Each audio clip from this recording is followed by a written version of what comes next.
Kita Rahmi ya, yang sudah hadir di seminar pemuda kita kali ini. Yang kabarnya tadi pagi itu sebenarnya masih ada di Bandung ya Kak. Iya, Masya Allah. Tapi akhirnya beliau bisa menyempatkan datang di Bogor kali ini. Dan tentunya seperti kita tahu ya bahwa kali ini Semidar ini mengajukan tajuk atau tema yaitu ciptakan mimpi, wujudkan perubahan. Nah, mengapa kita ambil tema ini?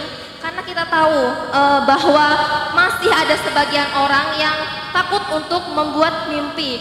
Mungkin karena mereka sadar akan keadaan yang merasa, oh keadaan saya kurang mumpuni atau lain-lain.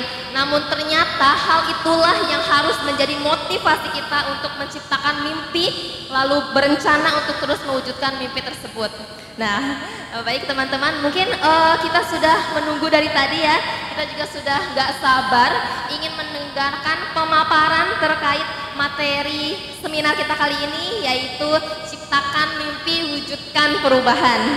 Nah, mungkin tanpa berlama-lama lagi, kita langsung saja ya teman-teman. Mungkin bisa disiapkan alat-alat tulisnya atau handphonenya juga, karena ini kan ilmu tentunya ya. Karena ada pepatah yang mengatakan ketika kita sedang mencari ilmu itu ibaratnya kita sedang berperang, dan alat senjatanya itu apa? Yaitu alat tulis kita. Ya teman-teman, siap semuanya? Ya baik, mungkin kepada Kak Sherly kami persilahkan.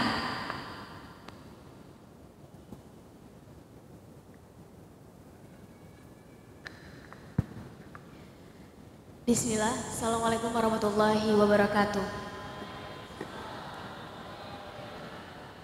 Alhamdulillah rabbil alamin, wa bihi nasta'in ala umuri dunya waddin, wa ala alihi wa sahbihi ajmain, amma ba'du. Saya senang sekali bisa hadir di Masjid Al-Muttaqin di weekend yang berbahagia ini, bertemu dengan teman-teman muda pilihan. Kenapa teman-teman muda pilihan? Karena biasanya kalau weekend anak muda ngabisin di mana? Di mall, di mana lagi? Rebahan. Di mana lagi? Di kamar, leye-leye, apalagi nongkrong, ngopi-ngopi dan lain-lain. Silahkan teman-teman isi sendiri. Sedangkan teman-teman mau meluangkan waktunya weekend ini di sini berkumpul dengan teman-teman. Ini dari DKM berarti ya? Komunitas Sahabat Alam Al-Muttaqin. Yang jelas, sejarah sudah menunjukkan teman-teman bahwa perubahan itu sesuai dengan tema kita hanya bisa dibentuk oleh mereka yang punya daya dobrak, yang punya semangat yang melawan arus. Kita bisa lihat kalau ikan itu berenang melawan arus, tandanya ikan itu masih hidup. Kalau ikan sudah ikut dengan arus, sudah ikut air, tandanya ikannya mati, betul ya? Kita tahu bahwa layang-layang itu baru bisa dimainkan ketika dia melawan arah angin. Kalau dia sudah ikut arah angin, tandanya dia sudah putus. Anak muda dikatakan semangatnya hidup ketika dia melawan arus. Kalau ternyata anak muda masih latah, trennya ngikutin apa, dia ikut. Semua orang bilang apa, dia ikut. Tidak ada daya dobrak dari diri dia untuk mengubah. Tidak ada semangat melawan arus, mengubah status quo yang sedang terjadi. Maka sebetulnya semangat mudanya dipertanyakan. Sehingga Sherly berani bilang bahwa teman-teman yang hadir di sini adalah teman-teman pilihan. Kita takbir dulu untuk teman-teman semua. Allahu Akbar. Yang saya hormati teman-teman panitia acara yang sudah memfasilitasi kita untuk bisa sharing, untuk bisa diskusi di sore yang berbahagia ini. Guru-guru kita semua, kepada Bapak Haji Noviar, guru kita semua, ayahanda kita semua, pembina teman-teman di sini, juga di sini orang tua yang sudah berhadir, anak-anak mudanya, yang jelas tak bisa saya sebutkan satu persatu. Yang besar tak disebutkan gelarnya, yang kecil pun tak disebut namanya. Orang tua kita yang berhadir di sini dengan tuahnya, guru-guru kita dengan ilmunya, ustadz ustazah yang berhadir dengan berkalamullah dan berkitabullahnya. Yang jelas anak muda dengan semangatnya. Masih semangat? Yang di belakang masih semangat? Bingung di mana nih yang belakang nih? Menarik teman-teman, saya minta izin di awal, mohon maaf terlambat karena ternyata kondisi di jalan di luar ekspektasi, meskipun masalah macet itu adalah masalah klasik. Tapi yang jelas semoga keterlambatan ini tidak mengurangi nilai diskusi kita sore hari ini. Saya izin ada sedikit sofa di sini, diberi kesempatan untuk pegang mic seperti ini, bukan karena wawasan saya lebih, bukan karena ilmu saya lebih dari teman-teman, bukan pun karena pengalaman saya lebih. Bisa jadi sebetulnya di sini ada kawan-kawan kita yang wawasannya, ilmunya, hafalannya, pengalamannya sebetulnya jauh lebih banyak dan sebetulnya lebih pantas berada di sini. Sehingga kita anggap saja ini sebagai sharing. Saya izin kepada para panitia, di awal mungkin akan Sherly sampaikan sedikit, kemudian kita banyakkan sesi tanya jawab.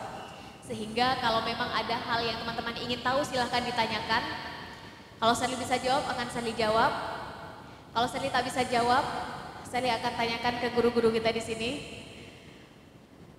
Kalaupun Sherly tak bisa jawab, Sherly akan bawa pulang sebagai PR, lain waktu main ke Bogor khususnya Masjid Al-Mustaqim, insya Allah Sherly bawa jawabannya.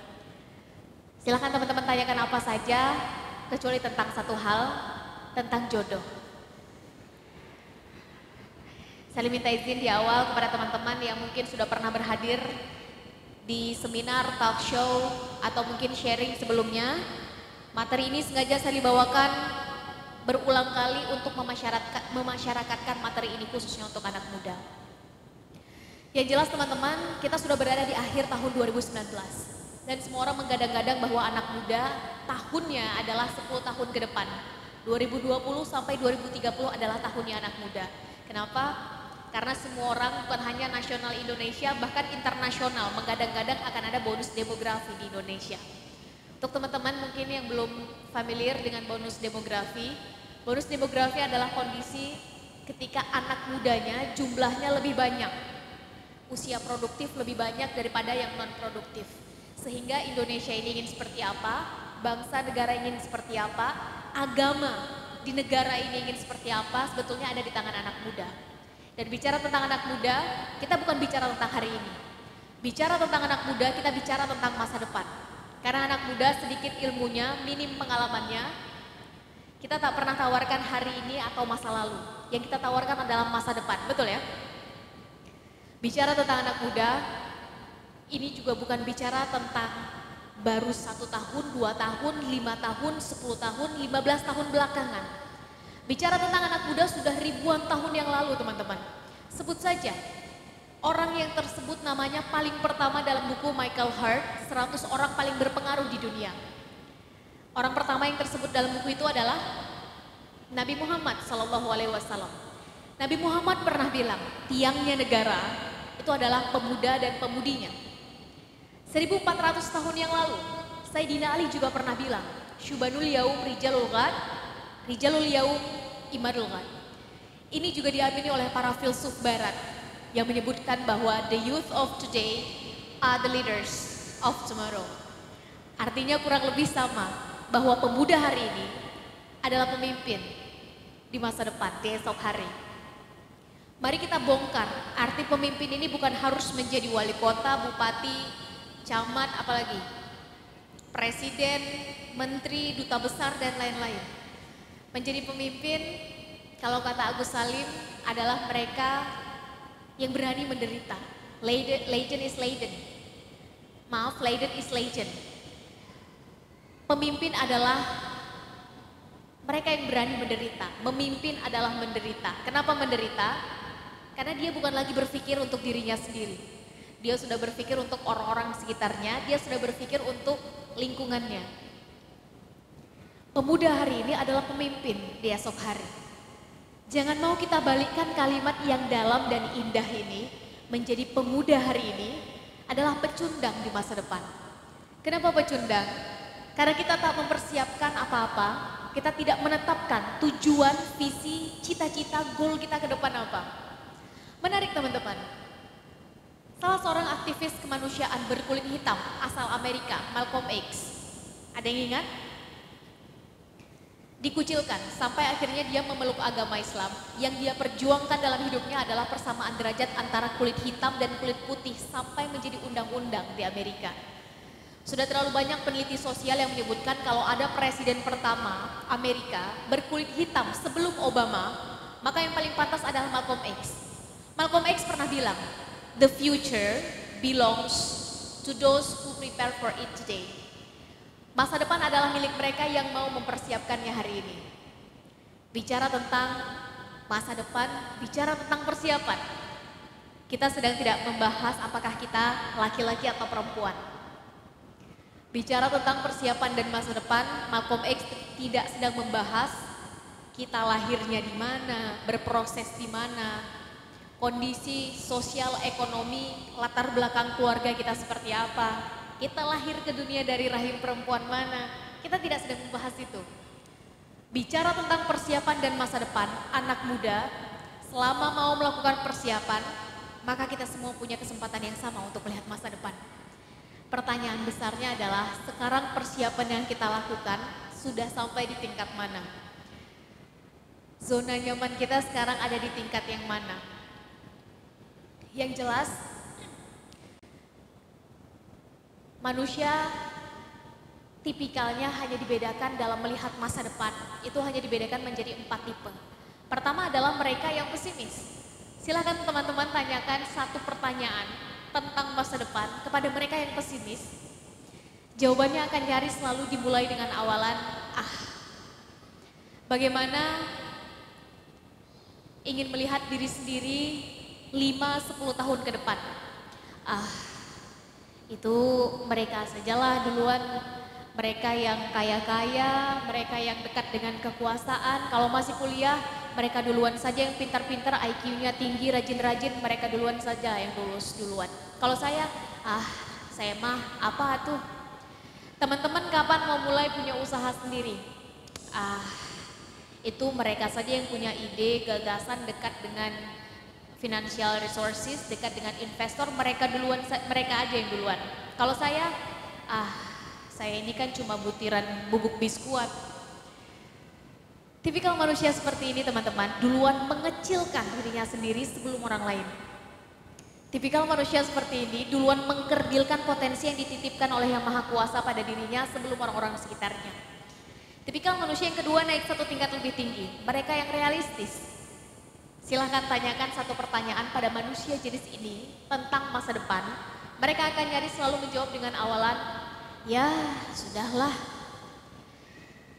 Teman-teman, kapan mau mulai punya usaha dengan revenue tahunan 10 miliar per tahun? Gak ada yang bilang amin. Berat emang sepertinya bilang amin. Ya sudahlah. Nanti kalau saya sudah selesai kuliah, bagi teman-teman yang kuliah, syukur-syukur saya bisa dapat gaji di atas UMR, syukur 2 digit gaji saya, pelan-pelan saya mulai mengumpulkan modal. Ketika mulai ada ide, gagasan, saya mulai bisnis saya, sehingga beberapa tahun kemudian saya mulai bisa membuka cabang. Bagaimana kalau ternyata tidak? Ya sudahlah, kita lihat saja nanti bagaimana. Teman-teman, kapan mau mulai punya mobil dan rumah sendiri, tidak lagi merepotkan orang tua? Syukur-syukur nanti sesudah ini saya mulai bisa penghasilan saya di atas kebutuhan saya, sehingga saya mulai bisa menabung, saya mulai bisa berikan sedikit ke orang tua. Saya mulai bisa menabung, saya mulai bisa misalnya sisihkan untuk keinginannya apa, umroh, haji, atau membeli sesuatu yang diinginkan. Bagaimana kalau ternyata tidak? Hasilnya pas-pasan sesuai dengan kebutuhan, yang didapat pun pas sesuai dengan yang harus dikeluarkan. Ya sudahlah, kita ikuti saja jalan takdirnya bagaimana.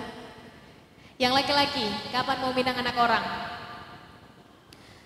Kalau nanti calon mertua sudah kasih lampu hijau, perempuannya juga sudah ada yang mau, akhwatnya sudah ada yang mau, nanti saya maju. Bagaimana kalau tidak? Ya, sudahlah. Tipikal manusia seperti ini teman-teman, selalu dibentuk oleh lingkungannya. Bukan mereka yang membentuk lingkungannya seperti apa. Tipikal manusia seperti ini selalu mendengar narasi dari orang. Bukan mereka yang menciptakan narasi untuk didengarkan oleh orang lain. 3 kata yang akan menghancurkan tipikal manusia seperti ini adalah apa? Kata orang. Apa kata orang? Syukur-syukur orang-orang yang ada di sekitar kita mendukung, mensupport apa yang menjadi tujuan, visi, cita-cita, goal dalam hidup kita. Bagaimana kalau tidak? 1 kali hidup, umur pun cuma 1 kali, habis untuk mendengar apa kata orang saja. Yang menjadi tujuan hidup kita, tak ada yang mendengar. Tipikal manusia yang ketiga naik 1 tingkat lebih tinggi. Mereka yang optimis. Silahkan tanyakan 1 pertanyaan pada manusia jenis ini tentang masa depan. Mereka akan selalu melihat dari sudut pandang positif.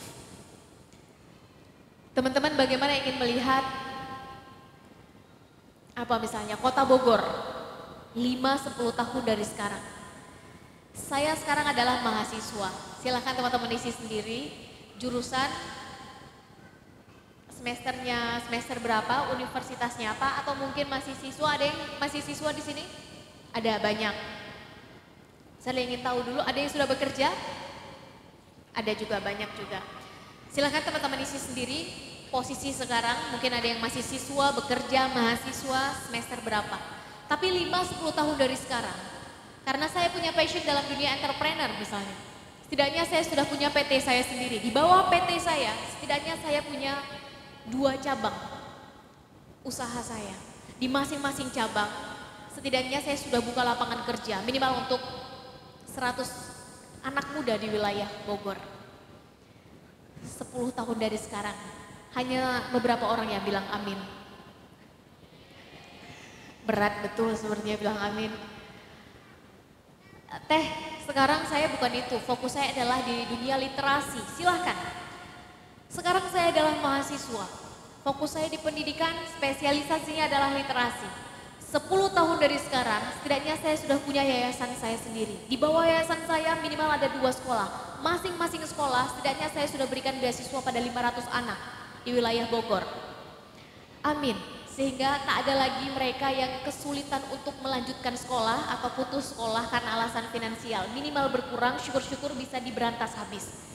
Teh lebih spesifik lagi di wilayah literasi, silahkan.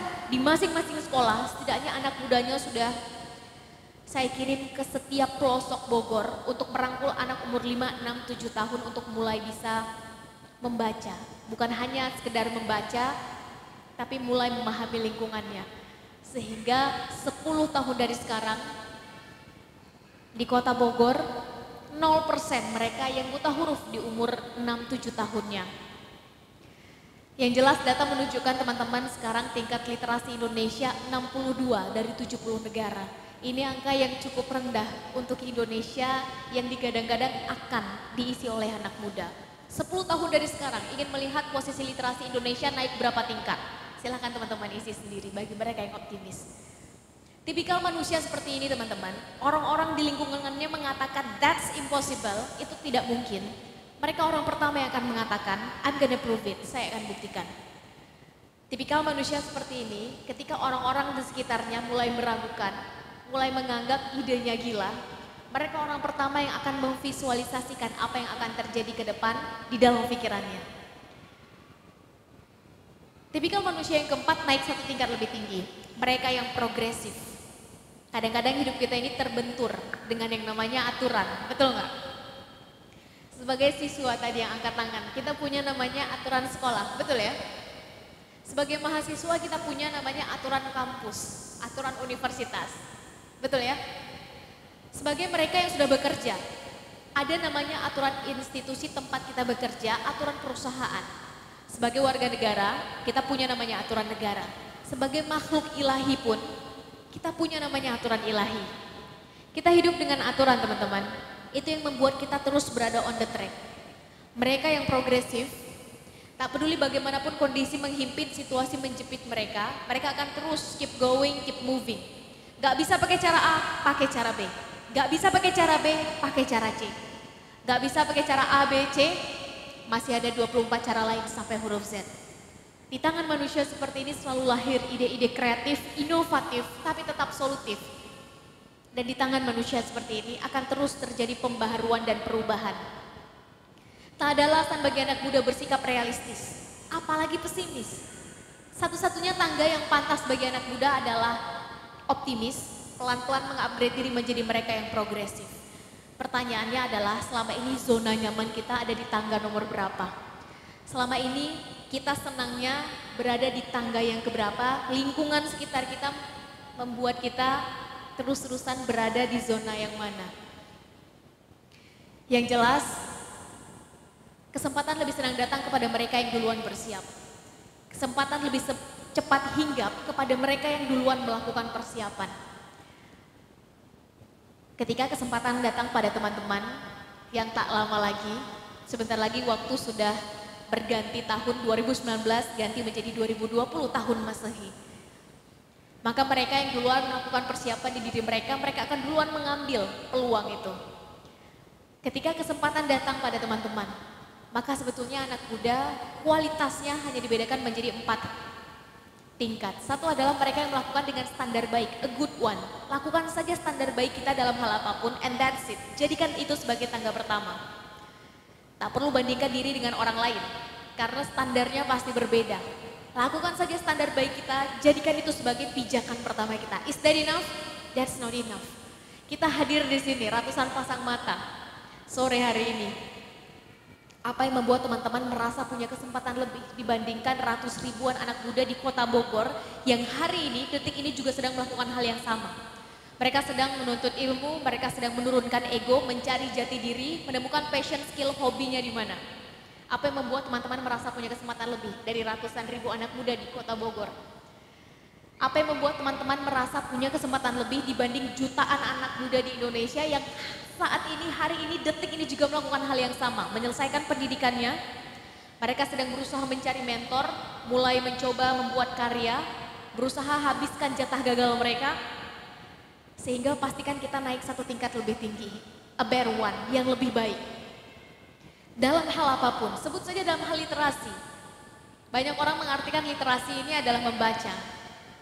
Mari kita buka teman-teman, literasi bukan hanya sekedar membaca, tapi melihat kondisi sosial, menyelesaikan masalah, melihat segala sesuatu bukan hanya sekedar melihat masalahnya, tapi berusaha untuk mencari solusinya. Dan dalam mencari solusi ini butuh banyak resources, butuh banyak masukan, butuh banyak perspektif. Salah satu untuk mendapatkan informasi adalah dengan membaca. Tapi sekarang udah nggak zaman lagi membaca. Silahkan. Kalau dulu pertanyaannya adalah berapa halaman buku yang tadi pagi kita baca? 2, 3, 4, 10, berapa targetnya? Kalau yang biasanya 10 halaman di pagi hari, syukur-syukur besok sudah bisa bertambah jadi 12. Kalau tadi pagi 15, syukur-syukur besok sudah bisa bertambah menjadi 20. Berapa target buku selesai dalam 1 tahun? Sekarang udah gak zaman lagi baca buku, sekarang zamannya ngapain? Audio visual, nonton YouTube, betul ya? Silahkan. Berapa jumlah tontonan YouTube yang kita selesaikan dalam minggu ini yang bermanfaat? Kalau setiap hari nonton YouTube, habislah kuota kita. Silahkan. Apalagi sekarang zamannya, podcast, silahkan. Tips dan trik, silahkan mulai. Berapa tips dan trik bermanfaat yang teman-teman aplikasikan dalam minggu ini? Bangun lebih pagi, tidur lebih malam, lebih banyak berdiskusi, mencari mentor, sholat subuhnya berjamaah, silahkan. Selama hari ini lebih baik dari kemarin, besok lebih baik dari hari ini, maka kita naik satu tingkat lebih tinggi. Mereka yang lebih baik, a better one. Is a better one enough? That's not enough. Kedepan teman-teman, Indonesia ini tak akan lagi dilihat dari batas-batas provinsi. Dunia ini tak akan lagi dilihat dari border-border negara.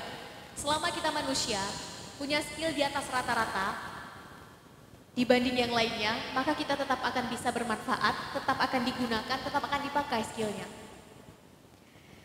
Kita yang hadir di sini pasti punya passion, skill, hobi, ilmu, bidang yang berbeda, betul ya?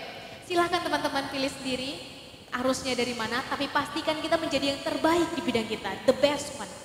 Jangan mau jadi kualitas mediocre teman-teman, rata-rata. Mereka yang kualitasnya rata-rata, maju salah, mundur juga salah. Pastikan kita naik di titik ini. Be the best version of you. Is the best one enough? That's not enough. Ayo naik satu tingkat lebih tinggi, an excellent one. Yang sempurna di bidangnya. Sempurna bukan tanpa cacat, sempurna bukan tak ada salah, tak ada hilaf. Karena tak ada manusia yang sempurna, tak ada gading yang tak retak. Kita semua pasti punya salah. Betul ya? Sempurna di bidangnya adalah mereka yang terbaik di bidang mereka, bukan hanya untuk diri mereka sendiri, tapi mampu mengajak orang-orang di sekitarnya untuk menjadi lebih baik. Terbaik di bidangnya bukan hanya untuk dirinya sendiri, tapi bisa memberikan banyak kebermanfaatan, kepositifan, keinspiratifan untuk orang-orang di sekitarnya. Karena dunia bukan hanya mencatat mereka yang paling kaya, teman-teman. Dunia bukan hanya mencatat mereka yang paling cantik, parasnya, tampan wajahnya, akan lekang dimakan waktu. Dunia juga mencatat mereka yang bisa memberikan impact, dampak, kebermanfaatan untuk orang lain. Dan lebih senang mencatat orang seperti ini. Sebut saja contoh yang paling sering saya gunakan. Siapa yang dalam majalah Forbes dari tahun 2010 sampai sekarang karyanya paling banyak digunakan oleh masyarakat internasional? Penemu Microsoft, Bill Gates. Bill Gates tak perlu kita bahas kekayaannya. Majalah Forbes sudah selesai membahasnya. Bill Gates terbaik di bidangnya? Yes. Is that enough? That's not enough. Dia naik satu tingkat lebih tinggi. Dia punya namanya Bill Gates Foundation. Dengan itu dia bisa merangkul banyak orang yang membutuhkannya secara sosial. Bukan hanya di Amerika, di seluruh dunia. Apalagi, sebut saja, nggak usah jauh-jauh Kak, Indonesia saja. Dalam dunia pendidikan, Indonesia mencatat salah satu bapak pendidikan di Indonesia, penemu teori 4T yang membuat pesawat terbang bisa lepas landas dengan sempurna yang baru saja meninggal beberapa bulan yang lalu. Almarhum B.J. Habibie, terbaik di bidangnya? Yes, nasional internasional mengakui. Is that enough? That's not enough. Dia naik satu tingkat lebih tinggi. Dia punya dalam dunia pendidikan namanya Habibie Center. Salah satu misinya adalah mencetak lebih banyak Habibie muda di Indonesia. Jangan mau jadi anak muda eksklusif teman-teman, hanya berpikir tentang diri sendiri. Saya tamat kuliah nanti mau kerja di mana, gaji saya per bulan berapa, saya tiap bulan dapatnya apa, saya nanti ketika sudah dewasa duduknya di kursi mana, saya kekuasaannya nanti ketika umur 40 seberapa, saya terus. Tak akan pernah selesai. Dunia ini terlalu luas untuk kita kecilkan dengan pikiran kita sendiri. Dunia ini terlalu lebar untuk kita kerdilkan dengan masalah yang kita sendiri yang buat. Ayo kita ganti kata saya dengan kata kita. Bagaimana kita? Anak muda di kota Bogor 5-10 tahun dari sekarang. Bagaimana kondisi bangsa, negara dan agama di Indonesia tahun 2045? 25 tahun dari sekarang. Karena sebentar lagi masuk 2020, tepat 100 tahun Indonesia merdeka akan ada evaluasi besar-besaran terhadap 4 tujuan besar bangsa saat pertama sekali didirikan. Di mana posisi anak mudanya saat itu. Ketika kata saya diganti dengan kata kita, maka tak ada alasan anak muda sekarang tak ambil bagian. Karena kata kita mengharuskan kita ambil bagian di dalamnya. Bukan tentang seberapa besar lagi kontribusi yang bisa kita berikan, tapi seberapa mau kita menjadi bagian di dalamnya. Yang jelas teman-teman, bicara hal besar tadi, maka pertanyaan besarnya adalah dari mana kita bisa memulainya. Perubahan besar tak akan pernah terjadi tanpa akumulasi perubahan kecil, dan partikel terkecil perubahan ada di diri kita sendiri. Maka sebetulnya tema kita hari ini sebetulnya ada kuncinya. Perubahan. Atau kalau kata zaman anak zaman sekarang adalah baper bawa perubahan. Franklin teman-teman, mantan presiden Amerika pernah bilang, when people stop changing, they are dying. Ketika manusia berhenti berubah, tentu berubah ke arah yang lebih baik, mereka akan mati, mereka akan diam. Diam di tempat, mundur ke belakang. Pertanyaannya apa yang membedakan teman-teman hari ini? Yang tadi angkat tangan, masih kuliah, mahasiswa, apa yang membuat teman-teman berbeda hari ini? Dengan teman-teman 3 tahun yang lalu saat masih menggunakan rok atau celana abu-abu. Mindset apa yang berbeda? Habit apa yang berbeda? Karakter apa yang berbeda, pola pikir apa yang berbeda. Apa yang membuat kita semua yang hadir di sini hari ini berbeda dengan kita 5 tahun ke depan. Yang jelas hanya ada 2 teori perubahan di dunia ini. 1 revolusi, 2 evolusi. Revolusi artinya berubah dengan cepat, speed. Anak muda senangnya cepat. Apa yang selama ini kita takutkan? Taklukan. saya takut gagal, habiskan jatah gagal kita saat muda. Punya jatah gagal 10, habiskan jatah gagal semua saat muda. Gagal satu kali, kita tahu masih ada 9 jatah gagal. Gagal lagi, masih ada 8. Gagal lagi, masih ada 7. Gagal lagi, kita tahu masih ada 6, 5, 4, 3, 2. Gagal lagi, masih ada 1 lagi di depan. Sehingga ketika sudah dewasa, sampai waktunya, tak ada alasan anak muda tidak sampai pada titik sukses. Semua jatah gagalnya sudah dihabiskan saat muda. Habiskan jatah gagal kita, apa lagi? Teh, saya ke depan mau buka usaha, tapi saya nggak bisa digital marketing, saya belum paham. Besok ambil kelasnya, pelajari, temukan mentornya, mulai. Apalagi, teh saya takut bicara di depan umum, sekarang maju ke depan, ambil mic-nya, cari mentornya, mulai. Ambil tanggung jawab, setiap ada acara, jadi MC, jadi moderator, mulai dari sekarang.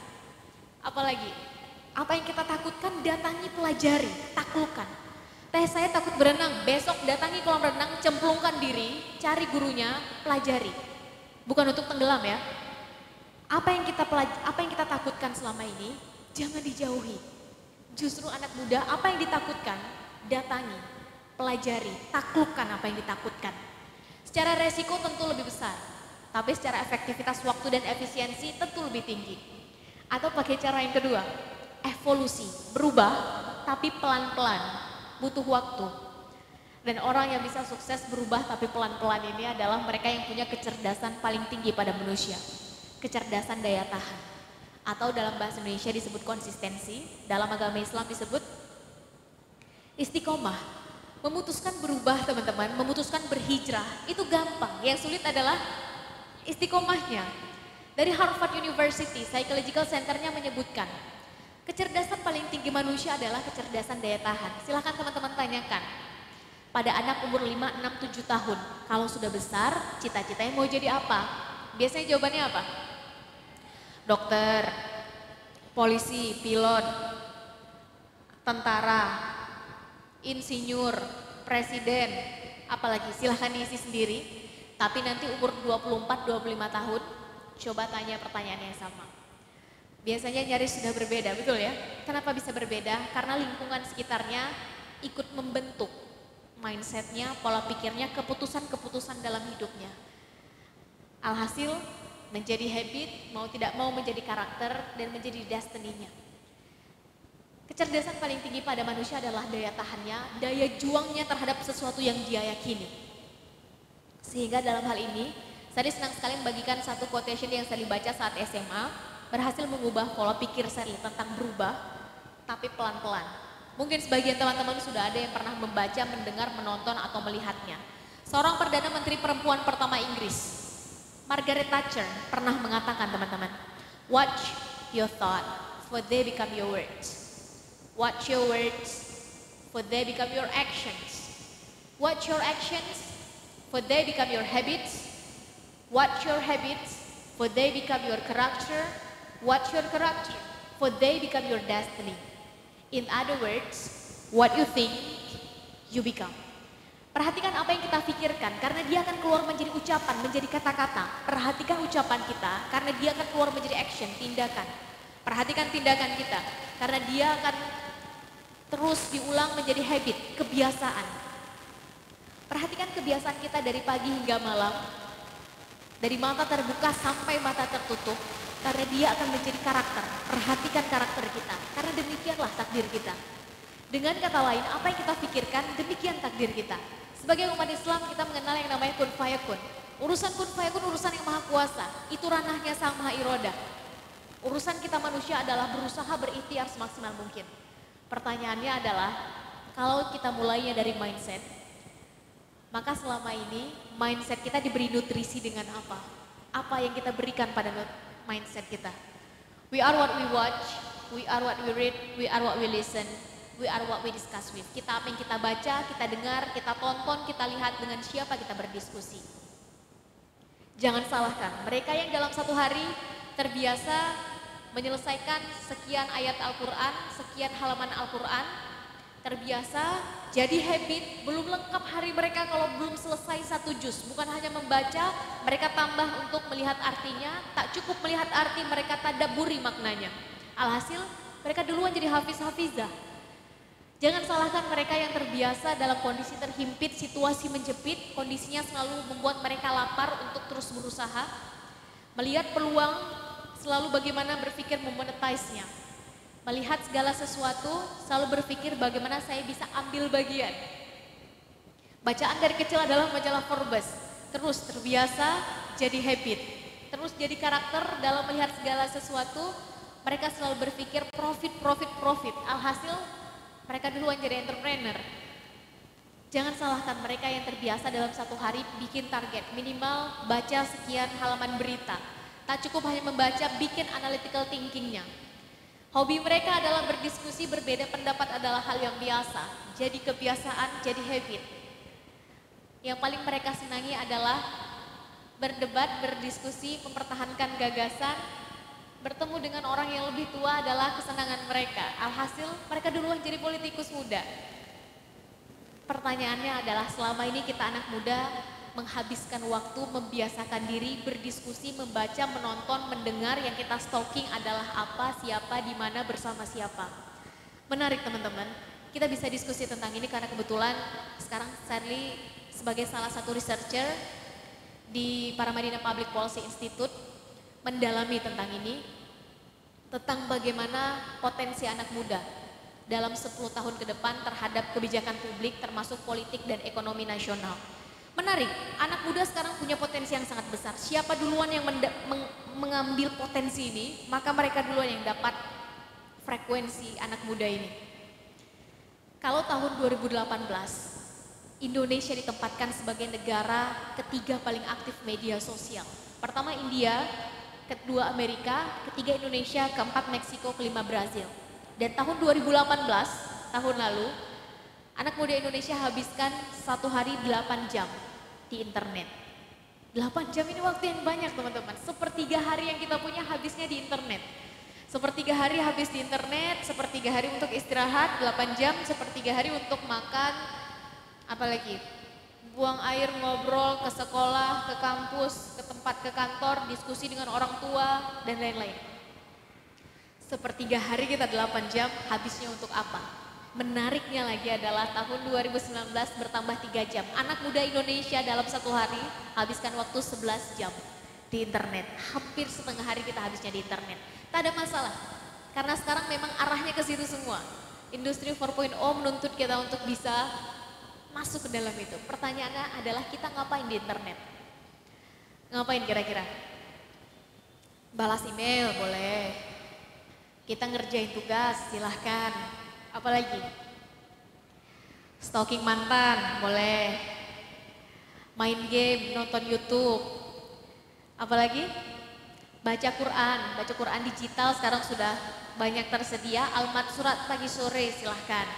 Silahkan teman-teman list sendiri kira-kira 11 jam itu untuk ngapain, tapi data tadi menunjukkan bahwa mayoritas 11 jam itu anak muda Indonesia habiskan di media sosial. Pertanyaannya adalah, kalau habisnya di media sosial, maka terbentuklah mindset anak muda sebetulnya paling banyak dapat informasinya dari media sosial. Apa yang dilihat? Lebih banyak mana, positif atau negatif? Lebih banyak mana di YouTube yang menjadi trending adalah konten-konten faedah atau unfaedah? Yang jelas jangan salahkan. Terlalu banyak konten-konten negatif yang sekarang beredar. Kalau kita anak muda tak melakukan apa-apa, hasilkan konten positif, tekan mundur konten-konten negatif. Jangan salahkan yang menjadi trending di YouTube adalah konten-konten unfaedah. Kalau kita anak mudanya tak melakukan apa-apa, hasilkan konten positif lebih berfaedah, tekan mundur konten-konten unfaedah. Sehingga kalau ditanya sekarang siapa subjeknya, siapa objeknya, subjeknya adalah anak muda, objeknya adalah anak muda. Stop. Udah cukup anak muda jadi objek, sekarang waktunya anak muda jadi subjek. Udah cukup anak muda hanya digadang-gadang sebagai bonus demografi, sekedar menjadi ombak. Ombak kalau sekali terhempas ke pantai, baliknya jadi apa? Jadi buih. Sudah cukup, sekarang saatnya anak muda memainkan ombak itu. Udah cukup anak muda mainnya di hilir, sekarang saatnya anak muda main di hulu. Udah cukup anak muda mainnya di pinggiran, sekarang waktunya jadi pemain. Tak bisa jadi pemain utama, setidaknya kita jadi pemain cadangan. Tak bisa jadi pemain cadangan, setidaknya kita mendekat dulu, kita lihat lebih dekat supaya lebih peka, sehingga kita tahu persiapan apa yang harus kita persiapkan dari sekarang. Yang jelas teman-teman, miliki dulu visi dalam hidup, sehingga kita tahu apa yang akan kita perjuangkan. Mereka yang tak punya visi dalam hidup, pada akhirnya akan bekerja untuk orang lain, memenuhi visi hidup orang lain. Miliki tujuan dalam hidup, mereka yang tak punya tujuan dalam hidup akan bekerja, dibayar oleh orang lain, memenuhi tujuan hidup orang lain. Syukur kalau visi hidup kita dengan orang yang kita bekerja padanya itu sejalan, searah, sewarna, tak ada masalah. Kita bekerja, memenuhi visi hidup orang, di waktu yang bersamaan kita juga memenuhi visi hidup kita sendiri. Bagaimana kalau tidak? Satu kali hidup, umur pun singkat, habis untuk menghidupi visi hidup orang lain. Anak muda, tetapkan dulu visi hidupnya apa, tujuannya apa, breakdown. Nanti kita bisa bahas dengan teori 5 why. Tetapkan berapa waktu lama yang kita punya, mulai analisa diri sendiri. Apa kelebihan teman-teman, apa kekurangan teman-teman, apa opportunity-nya, kesempatannya, apa ancaman teman-teman, tantangannya dalam 10 tahun menggapai cita itu. Yang jelas Denzel Washington pernah bilang, to get something we never had, we must do something we never did. Untuk mendapatkan sesuatu yang belum pernah kita dapatkan, melakukan sesuatu yang belum pernah kita lakukan. Karena selalu ada cara extraordinary untuk mendapatkan hasil di atas rata-rata. Kalau caranya biasa-biasa saja, sudah ketahuan hasilnya juga akan biasa-biasa saja. Dan formulasi seperti ini sudah ribuan tahun yang lalu dipraktekkan oleh orang yang bukan hanya di satu wilayah terkenalnya, seluruh dunia mengenalnya. Bukan hanya di satu generasi namanya disebut, lintas generasi jasanya dikenang. Sebut saja Nabi Muhammad, bagaimana mengubah sahabatnya dari suku Baduy menjadi para pengusaha sukses. Sebut saja Nabi Muhammad mengubah sahabatnya dari suku Baduy menjadi para panglima perang. Afrika, Eropa, Asia Pasifik, termasuk Indonesia, semuanya selesai. Kita masuk ke generasi sesudahnya. Bagaimana Sultan Murad II menghasilkan generasi seperti Sultan Muhammad Al-Fatih. Muhammad Al-Fatih dengan cerita penaklukan kota Konstantinopelnya sudah sangat masyhur. Kapal yang biasanya berada di mana? Di laut, di atas permukaan air, naik ke dataran. Datarannya bukan begini, begini. Sehingga dinding kota Konstantinopel ratusan tahun tak pernah tersentuh, jatuh, roboh, runtuh. Di tangan siapa? Anak muda, usianya berapa? 21 tahun. Teh, gak usah jauh-jauh, masuk saja ke Indonesia. Ayo kita bahas. Bagaimana Hos Cokro Aminoto melahirkan generasi seperti Soekarno, Hatta, Agus Salim, Muhammad Nasir, dan lain-lain. Kita naik sedikit ke Turki. Bagaimana Said Nursi melahirkan generasi seperti Erbakan dilanjutkan oleh Erdogan. Yang mau tidak mau, suka tidak suka, ada perubahan luar biasa saat Erdogan memimpin. Sebut saja yang paling kecil, perempuan yang sebelumnya tak boleh pakai hijab, ke institusi pendidikan tempat dia sekolah, ke tempat dia bekerja, sekarang sudah boleh. Ada cara yang luar biasa untuk menghasilkan di atas rata-rata. Sehingga pertanyaan besarnya adalah, apakah cara kita selama ini biasa-biasa saja? Apakah kita hanya mengulang cara yang terus-terusan begitu-begitu saja? Kalau tidak, syukur, kita lanjutkan. Kalau cara kita biasa-biasa saja dan mengulang-ulang, maka Albert Einstein pernah bilang teman-teman, insanity is doing the same thing over and over again but expecting different result. Kegilaan adalah melakukan hal yang sama berulang-ulang kali dan berharap hasil yang berbeda. Pertanyaan besarnya adalah, so what makes us different today? Apa yang membuat hari ini berbeda di diri kita? Caranya, visinya, pola pikirnya, mindsetnya, habitnya, karakternya. Pulang dari sini, mari sama-sama kita mulai urai. Yang jelas ide dan gagasan hanya sekedar ide dan gagasan tanpa eksekusi.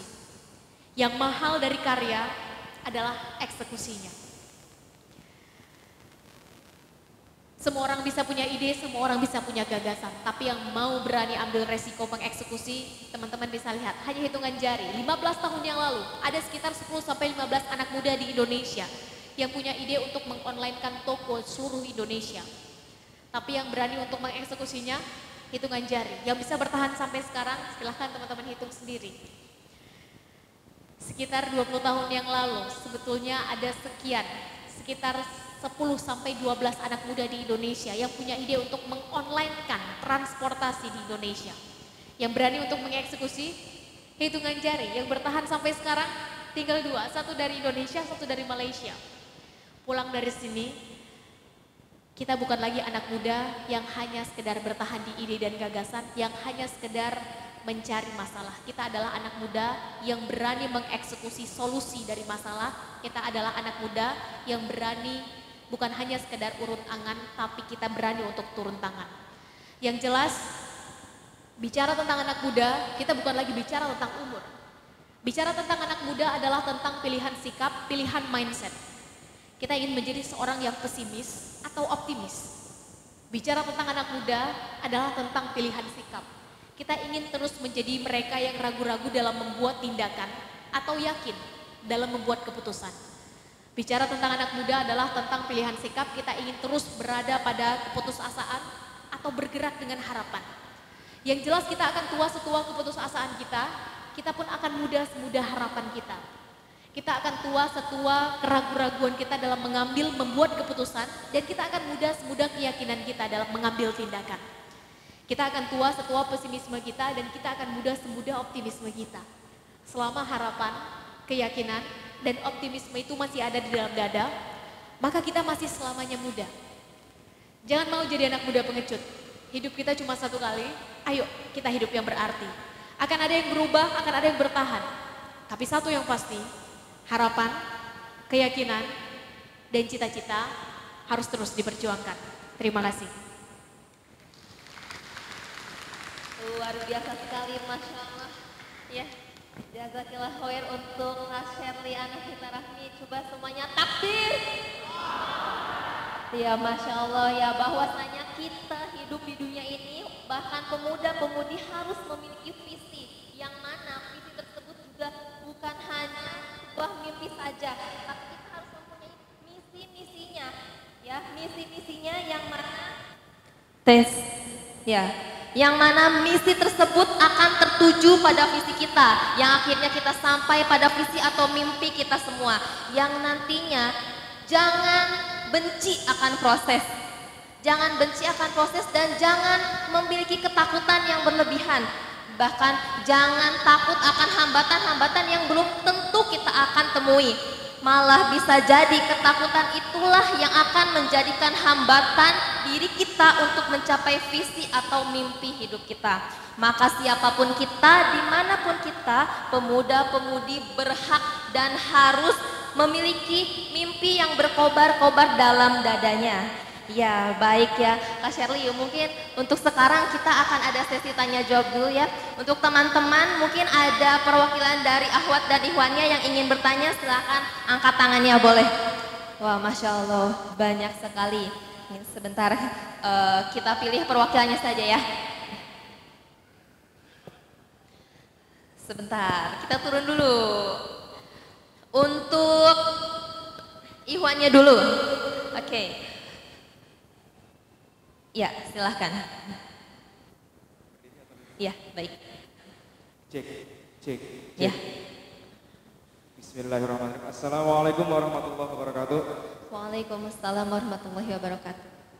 Oke, di sini saya akan bertanya khususnya pada Kak Sherly ya. Berdasarkan kebutuhan saya, salah satunya adalah untuk mewujudkan moto hidup saya, yakni be a real human. Be a real human yang Be a real human yang dimaksud adalah memberikan manfaat untuk yang lainnya. Saat ini saya sedang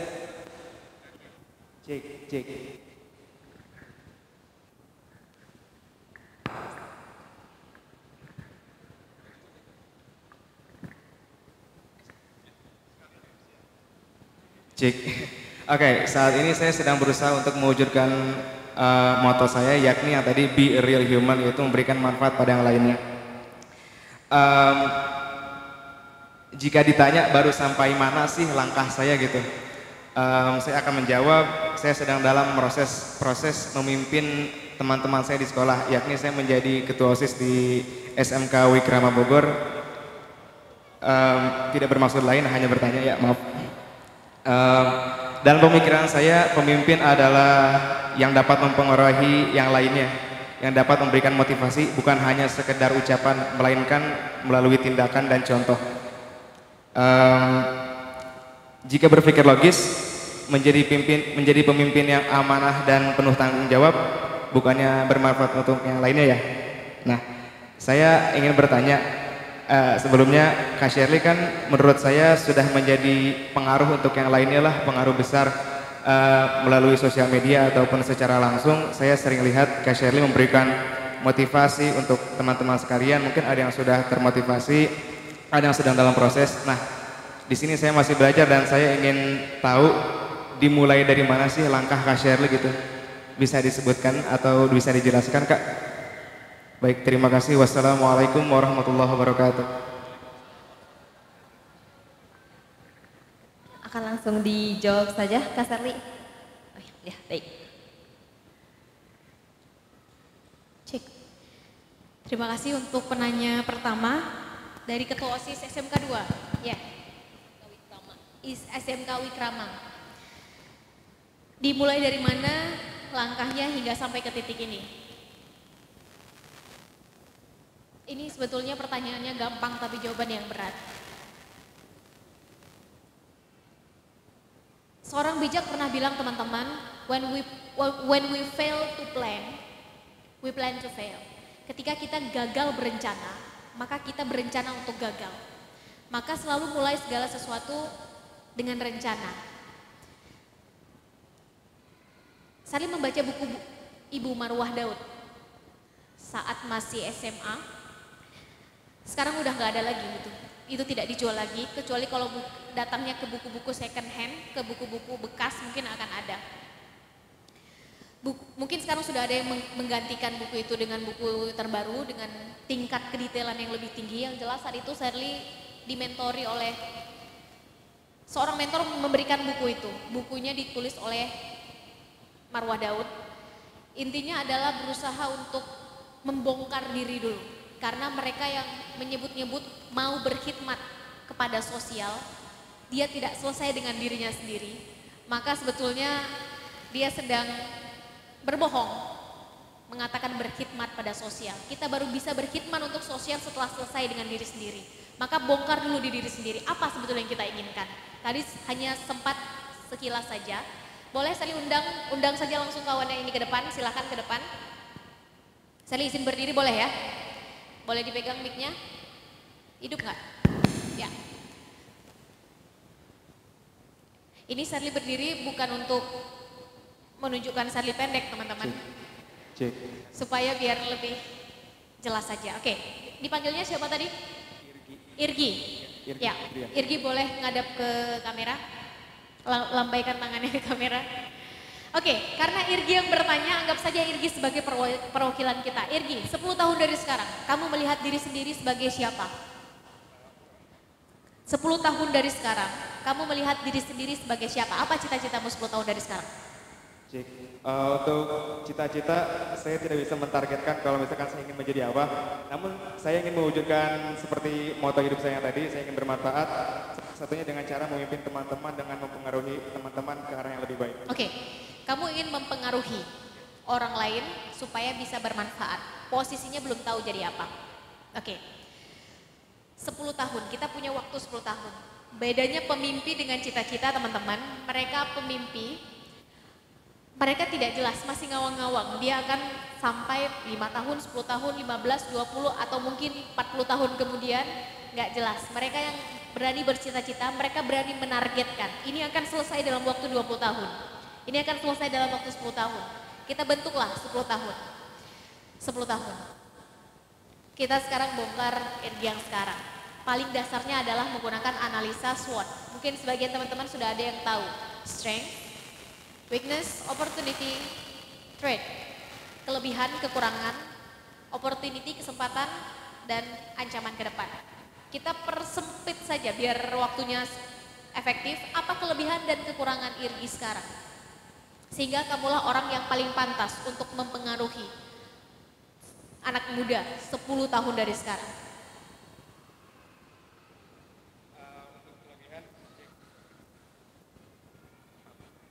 Untuk kelebihan, ya saya mempunyai semangat dan tekad yang penuh.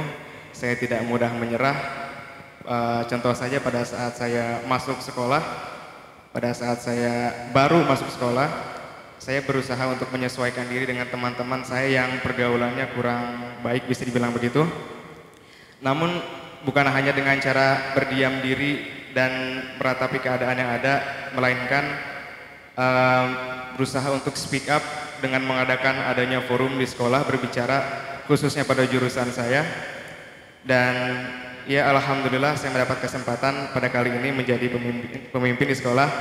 Dan ya seperti yang tadi saya bilang ketua OSIS, jadi saya mendapatkan kesempatan sehingga mempunyai kesempatan yang lebih begitu. Jadi kamu punya semangat, kamu punya leadership yang bagus. Apa kekuranganmu? Bicara soal kekurangan,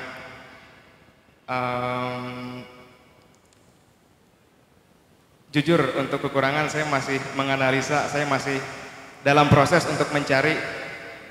Seperti yang saya tadi bilang, saya nggak bisa menentukan dan tiba-tiba bicara kalau kelebihan saya ini, kalau kekurangan saya ini, saya hanya bisa berusaha akan berjanji untuk lebih baik seperti itu. Yang pasti semua manusia punya kekurangan ya. Mungkin masih dalam proses untuk pencarian ya. Sebenarnya sih untuk kekurangan, jujur saja saya tadinya kurang bisa bicara di depan seperti ini, dan saya itu sangat termotivasi dengan orang-orang yang bisa dibilang influencer lah ya, mempengaruhi orang lain dengan cara speak up di depan seperti ini. Jujur saja saya masih agak gugup dan grogi untuk bicara seperti ini, namun saya selalu membiasakan diri dengan cara bertausiah, pidato, ceramah dan lain-lain. Jadi kekurangan saya di situ belum berani untuk speak up seperti itu. Belum berani untuk speak up, tapi sudah menunjukkan sejauh ini adalah mewakili kita. Boleh kita kasih takbir dulu untuk Irgi? Oke, kita tidak usah lanjutkan karena nanti akan terlalu lama. Karena kamu berani untuk jujur di depan ratusan pasang mata yang hadir di sini, Irgi, dan kamu punya cita untuk bisa bermanfaat untuk orang, entah jadi apapun. Kamu punya Instagram? Punya? Boleh izin ikut follow kamu? Boleh? Nanti silakan ditulis di Instagramnya, tolong dikasih ke teteh yang di sana. Oke? Terima kasih banyak Irgi, kita akan bahas, silakan kembali ke tempat duduk. Terima kasih. SMK Wikrama. Menarik teman-teman, kawan kita, Irgi tadi sudah berani maju ke depan, menyampaikan sebetulnya dia inginnya apa ke depan. Saya ingin bisa bermanfaat untuk orang, silakan. Apalagi misalnya, yang menyebutkan saya ingin menjadi seorang pengusaha, silahkan. Kenapa ingin jadi pengusaha? Kenapa ingin bermanfaat untuk orang? Saya ingin bermanfaat untuk orang karena, sebutlah, tadi belum sempat kita bahas. Singkat saja, bedah teman-teman. Kenapa teman-teman ingin seperti itu? Ada teori namanya 5 why. Tanya 5 kali kenapa terhadap jawaban pertama, maka jawaban sesungguhnya ada di jawaban keempat dan kelima. Kenapa ingin bermanfaat? Karena saya ingin dikenal sama banyak orang, atau karena saya ingin ketika saya mati nanti setidaknya ada yang sedikit saya bawa, karena silakan. Kenapa ingin jadi pengusaha? Karena saya ingin membuka lapangan kerja. Kenapa ingin buka lapangan kerja? Karena saya ingin melihat anak muda Indonesia tidak lagi banyak yang menjadi pengangguran. Kenapa ingin melihat banyak anak muda Indonesia tidak lagi menjadi pengangguran? Karena sekarang itu masalahnya teh. Oke, kamu sudah berhasil membuka lapangan kerja 10 tahun dari sekarang untuk 500 anak muda se-Bogor. Terus apa lagi? Ya, saya sebetulnya ingin memberi manfaat saja, misalnya kembali ke Irgi. Kenapa ingin memberi manfaat? Karena saya ingin lebih dekat dengan surganya Allah, silahkan. Karena saya ingin membanggakan orang tua, silahkan. Karena saya ingin, biasanya jawaban keempat dan kelima adalah jawaban sebenarnya. Pulang dari sini silahkan breakdown. Pertanyaan kecil saja, kenapa teman-teman mau hadir sampai sore di masjid ini? Karena misalnya ingin bertemu, ingin tatap muka dengan teteh moderator, silahkan. Karena ingin supaya ada instastory, silahkan. Karena saya ingin mendapat ilmu dari guru kita bersama, Bapak Pembina, Ketua dari DKN, silahkan. Karena saya ingin menjemput hadiah, karena tadi sudah diumumkan pemenangnya, silahkan. Karena saya ingin bisa mendapatkan sedikit motivasi, silahkan. Biasanya jawaban keempat dan kelima adalah jawaban teman-teman. Karena saya ingin bisa melihat syukur-syukur nanti di jalan di luar sendalnya ketukar, ketemu sama jodoh, siapa tahu. Silahkan. Setelah teman-teman tahu, punya visinya, gantung itu visi. Setelah berani digantung, tentukan, mau 5 tahun, 7 tahun, 10 tahun, berani tentukan target. Setelah itu breakdown diri sendiri. Setelah tahu ini, kemudian breakdown setiap tahunnya. Atau mungkin bisa lebih kecil, per 6 bulan, atau mau 2 tahun, atau 3 tahun. Silahkan teman-teman yang tentukan sendiri. Per 1 tahun, apa yang akan saya lakukan untuk mencapai titik itu? Setidaknya saya harus mengaktifkan nalar sosial saya, peka saya, melihat lebih banyak apa sebetulnya masalah. Dalam 1 tahun pertama, saya harus selesai dulu dengan diri saya sendiri, dengan ego saya sendiri. Dalam 1 tahun kedua, saya sudah harus punya kawan-kawan dekat, A1, ring 1, yang berani menegur saya ketika salah, yang berani menepuk pundak saya ketika saya sudah terlalu merasa tinggi hati, yang berani mengulurkan tangannya ketika saya sudah merasa rendah, ketika saya sudah merasa gagal, semangat saya sudah berada di bawah. Saya sudah menemukan ring 1 saya, di sekolah, di universitas, di lingkungan, silahkan. Di 3 tahun ketiga setidaknya saya sudah bikin komunitas saya sendiri. Di tingkat sekolah, bikin rekayasa sosialnya. Di tahun keempat saya sudah mulai masuk kuliah, saya akan mulai, sebut apa misalnya, menemukan mentor, minimal 2 mentor. 5 tahun pertama, setidaknya saya sudah punya, sebut apa misalnya, usaha saya sendiri. Atau setidaknya saya sudah punya karya yang diterbitkan nasional, internasional. Lanjut, masuk ke kuartal yang kedua, masuk 6 tahun, 7 tahun apa? Sehingga nanti 9 tahun masuk tahun ke-10 antara kita dengan gap kita itu sudah tinggal sedikit. Mereka yang berani teman-teman mengambil evaluasi tiap tahunnya apa yang bekerja, apa yang tidak. Yang bekerja silahkan dilanjutkan, yang berjalan silahkan diteruskan, yang tidak ganti. Jangan mau berlama-lama. Toh mobil kalau ada satu bannya tidak bekerja, bocor, kita ganti, betul ya? Agar tetap bisa jalan. Mobil remnya belum, ganti remnya. Oke. Sehingga setelah punya perencanaan seperti ini, berikan usaha yang maksimal, tak peduli bagaimanapun orang sekitar akan berkata terhadap kita, tak ada masalah. Karena at the end of the day, pada akhirnya kualitas kita sebagai manusia bukan lagi ditentukan dari apa kata orang terhadap sesuatu yang kita yakini. Selama standarnya 2, baik dan benar. Baik saja tidak cukup, harus benar. Karena baik belum tentu benar, benar sudah pasti baik. Sehingga breakdown dulu, ketika sudah sampai di titik itu, banyak orang mengatakan, banyak orang-orang mulai menjauhi, tak ada masalah. Biasanya langkah-langkah pertama adalah langkah-langkah paling berat, betul ya? Tak ada masalah. Yakin saja bahwa biarkan orang saat ini menertawakan apa yang kita lakukan, selama kita tahu tadi standarnya baik dan benar, karena akan tiba masanya kita yang akan menertawakan mereka semua, karena mereka semua terlihat sama. Yakin saja karena toh teori Tariq bin Ziyad tentang all-out sudah mengajarkan kita semua umat Islam. Ketika sudah memutuskan untuk ikut berjihad, untuk ikut berperang, maka apa yang dilakukan pertama sekali oleh Tariq bin Ziyad? Dia bakar kapalnya sendiri, sehingga tak ada alasan untuk pulang. Satu-satunya jalan adalah ikut berperang, kalau mati, mati syahid, kalau pulang, bawa pahala syahid. Sehingga all out saja, selama kita sudah tahu apa yang kita kejar.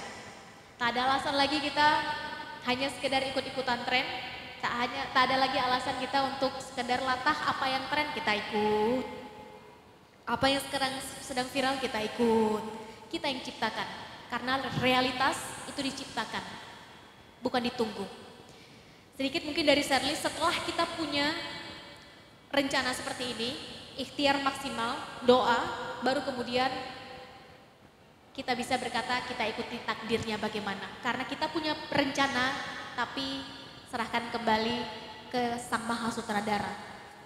Sang Maha Perencana, kita boleh berencana, tapi Sang Maha Perencana jauh lebih tahu apa yang sebetulnya baik untuk kita meskipun sebetulnya kita tidak suka dengan hal itu. 3 hal dari Sherly untuk menambah itu, pertama adalah cari kontrol sosialnya, cari orang-orang yang punya warna, visi, goal, cita searah dengan kita, gandeng sebagai kontrol sosial. Sehingga ketika kita berada di bawah, kita tak terlalu merasa rendah. Ketika berada di atas, ada yang akan menepuk bahu kita, stop. Sherly sudah cukup, tujuanmu bukan di sana, tujuanmu di sana masih jauh. Ayo kita mulai lagi. Yang kedua adalah cari komunitasnya. Ke depan tren anak muda hanya 2, 1 kolaborasi, 2 community. Mereka yang bergerak sendiri-sendiri, tunggu saja mereka akan jatuh, tunggu saja mereka akan gagal. Mereka gagalnya sendirian. Mereka yang bergerak bersama-sama, 1 gagal, 1 jatuh, akan banyak yang datang mensupport, mendukung, menggantikan. Jangan lihat dari siapa orangnya, tapi lihat dari value-nya, dari nilainya. Sehingga orang boleh berganti, tapi value akan tetap dilanjutkan. Cari komunitasnya.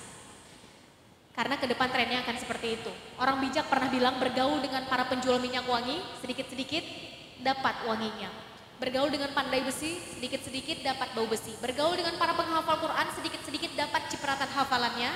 Bergaul dengan para pengusaha, sedikit-sedikit dapat. Bagaimana cara mereka membaca peluang dan lain-lain. Cari komunitasnya. Yang jelas komunitas Bebek dan komunitas Raja Wali, ini 2 komunitas yang berbeda. Habitnya beda, mindsetnya beda, karakter beda, takdirnya juga pasti beda. Coba teman-teman satukan, pulang dari sini, Bebek dan Elang atau Raja Wali, dalam satu sangkar. Tak butuh waktu 30 detik, keduanya akan ambil posisi masing-masing. Tak akan bisa bersatu. Raja Wali itu di atas teman-teman. Sekali mereka sudah lihat mangsa, mereka akan fokus, momentum datang mereka akan turun, mereka terkam. Kalau gak dapat, meleset sedikit. Kalau Bebek gimana habitnya? Ngekor, ngikutin. 1 ke sana, semuanya ikut ke sana. 1 ke sana, semuanya ikutin. Mau tangkap Bebek, tangkap saja Bebek paling terakhir, kita sudah dekat dengan komunitas Bebek. Cari komunitasnya. Yang jelas, mau jadi Raja Wali, stop berpikir sebagai Bebek. Mau jadi Bebek, jangan mimpi jadi Raja Wali. Yang ketiga terakhir, cari mentornya. Seorang bijak juga pernah berkata, kurcaci yang berdiri di pundak raksasa, bisa melihat lebih banyak, bisa melihat lebih lebar dari raksasa itu sendiri. Kitalah kurcaci itu, anak muda, sedikit ilmunya, sempit wawasannya, pengalaman pun masih belum ada. Kitalah kurcaci itu teman-teman, cari mentornya. Teman-teman senangnya apa? Dalam dunia kepemimpinan, cari mentornya dalam dunia kepemimpinan. Teman-teman senangnya bisnis, cari mentor bisnisnya. Teman-teman senangnya dakwah, cari ustadz-ustazah yang menginspirasi teman-teman. Teman-teman senangnya dalam dunia teknologi, cari mentornya. Teman-teman senangnya politik, cari mentor politiknya. Mentor akan membuat proses kita terakselerasi dengan sangat cepat. Harusnya selesai 5 tahun, bisa selesai dalam 2 tahun. Pekerjaan harus selesai dalam 1 tahun, bisa selesai dalam 6 bulan. Mentor akan mengingatkan, Sherly jangan lewat jalan ini, di ujungnya ada jurang, kamu gak akan sampai. Kamu lewat jalan ini saja. Sherly untuk bisa sampai ke titik itu, jalan ini banyak kerikilnya, berat, kamu gak akan kuat. Bukan Dilan ya, pakai jalan yang ini saja. Lebih halus, kamu lebih cepat sampai.